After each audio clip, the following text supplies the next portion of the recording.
Welcome to பஞ்சு சமையல். வாங்க இப்போ சுரக்காய் கூட்டுக்கறி எப்படி செய்கிறதுன்னு பார்க்கலாம். நான் ஒரு சின்ன சுரக்காயை எடுத்து தோல் சீவி நறுக்கி வச்சுருக்கேங்க. கழுவி சுத்தம் பண்ணி வச்சுருக்கேங்க.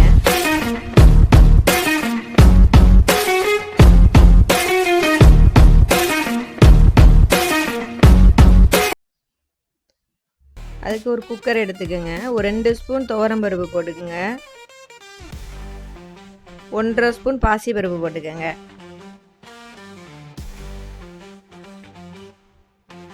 ரெண்டையும் நல்லா அலசிடுங்க. அலசிட்டு 2 டம்ளர் தண்ணி ஊற்றி அடுப்பில் வைங்க. அந்த சுரக்காய் எடுத்து நான் நறுக்கி வச்சுருக்கேங்க. ஒரு சுரக்காய் அதை அதில் சேர்த்துக்கோங்க.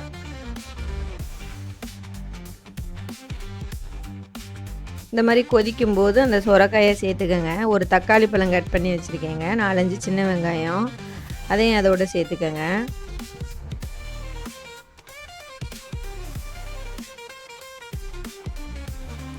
மூணு பச்சை மிளகாய் கட் பண்ணி வச்சுருக்கேங்க. அதையும் சேர்த்துக்கோங்க.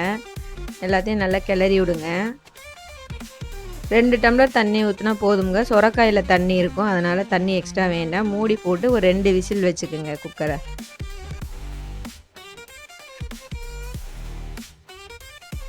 ஒரு 2 விசில் வச்சு எடுத்துக்கோங்க. நல்லா வெந்துருங்க அது காய். இந்த பாருங்கள், நல்லா வெந்துருச்சு.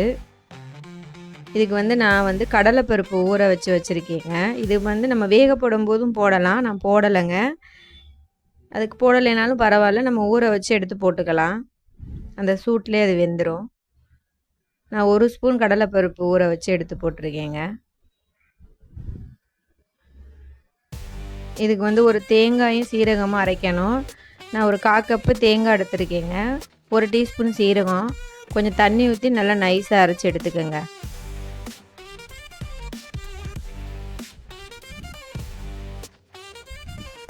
இந்த தேங்காய் சீரகம் அரைச்சி ஊற்றுறதுனாங்க அந்த கூட்டுக்கறியோடைய ஃப்ளேவரே. இதை அரைச்சி ஊற்றுனாதாங்க நல்லாயிருக்கும். இதையும் அதோட சேர்த்துக்குங்க. தேவையான அளவு உப்பு சேர்த்துக்கோங்க.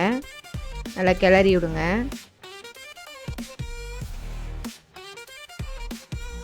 நல்லா கிளறி விடுங்க. நம்ம இப்போ தேங்காய் அரைச்சி வச்சுருக்கதையும் அதில் சேர்த்துக்கோங்க. அடுப்பை ஆன் பண்ணி குக்கரை வச்சு சேர்த்துக்குங்க. எல்லாமே மூடியெல்லாம் போட வேண்டாம், ஓப்பன்லேயே இருக்கட்டும் குக்கரு. இப்போ இதுக்கு ஒரு தாளிப்பு கொடுக்கணுங்க. அடுப்பில் கடாய் வச்சுக்கோங்க. தேவையான அளவு எண்ணெய் விட்டுக்குங்க.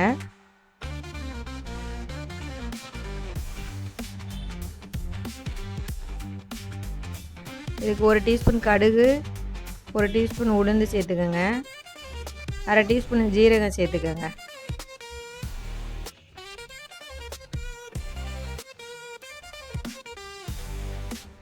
நல்லா பொரியட்டுங்க. ஒரு பச்சை மிளகாய் சேர்த்துக்கோங்க. கருவேப்பிலை ஒரு கொத்து. பச்சை மிளகாய் சேர்த்துக்கலைனாலும் ஒன்றும் பிரச்சனை இல்லைங்க. கருவேப்பிலை ஒரு கொத்து சேர்த்துக்கிட்டு நம்ம அந்த குக்கரில் சுரக்காய் கூட்டு இருக்குல்ல, அதை கடாயில் ஊற்றிக்கோங்க. ஊற்றி நல்லா கிளறி விடுங்க. அவ்வளோதாங்க, சுரக்காய் கூட்டுக்கறி ரெடிங்க. இது கொஞ்சம் தண்ணியாக இருக்குது. இந்த பருப்பெல்லாம் இருக்கிறதுனால அது வற்றிடும். கொஞ்சம் நேரம் சொல்லிட்டு அடுப்பை ஆஃப் பண்ணிடுங்க. ஒரு 2 நிமிஷம் சிம்மில் வச்சுட்டு அடுப்பை ஆஃப் பண்ணிடுங்க. அந்த ஹீட்லேயே அது நல்லா இறுகி வந்துடும். கூட்டுக்கறி ரெடிங்க. செஞ்சு பாருங்கள். லைக் பண்ணுங்கள், சப்ஸ்கிரைப் பண்ணுங்கள். ஓகே, பாய், தேங்க்யூ.